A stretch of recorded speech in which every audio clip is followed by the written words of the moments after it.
गर्भाशयाच्या आतली लाइनिंग म्हणजे अस्तर जर का गर्भाशयाच्या बाहेर कुठे असेल तर त्याला एंडोमेट्रियोसिस असं म्हणतात।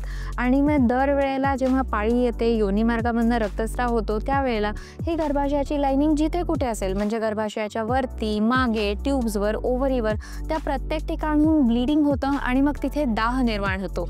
एंडोमेट्रियोसिसमध्ये हा जो दाह आहे हा वंध्यत्वाला कारणीभूत ठरतो। त्यामुळे तुम्हाला जर का वंध्यत्व असेल आणि एंडोमेट्रियोसिस असेल तर ट्रीटमेंट त्वरित सुरू करा, त्यामध्ये चालढकल करू नका। जर का तुमच्या ट्यूब्स पेटंट असेल तर तुम्हाला ओव्युलेशन इंडक्शन, IUIचा सल्ला दिला जाऊ शकतो। जर का ओव्युलेशन इंडक्शन, IUI या सगळ्या पद्धती थकल्या असतील तर मात्र तुम्हाला IVFचा सल्ला दिला जातो। एंडोमेट्रियोसिसच्या पेशंटमध्ये IVFचा सक्सेस रेट हा इतर कुठल्याही ट्रीटमेंट पद्धतीपेक्षा सगळ्यात जास्त आहे आणि क्वचित प्रसंगी एंडोमेट्रियोसिसला कंट्रोल करण्यासाठी तुम्हाला सर्जरीचा सल्ला देखील दिला जाऊ शकतो।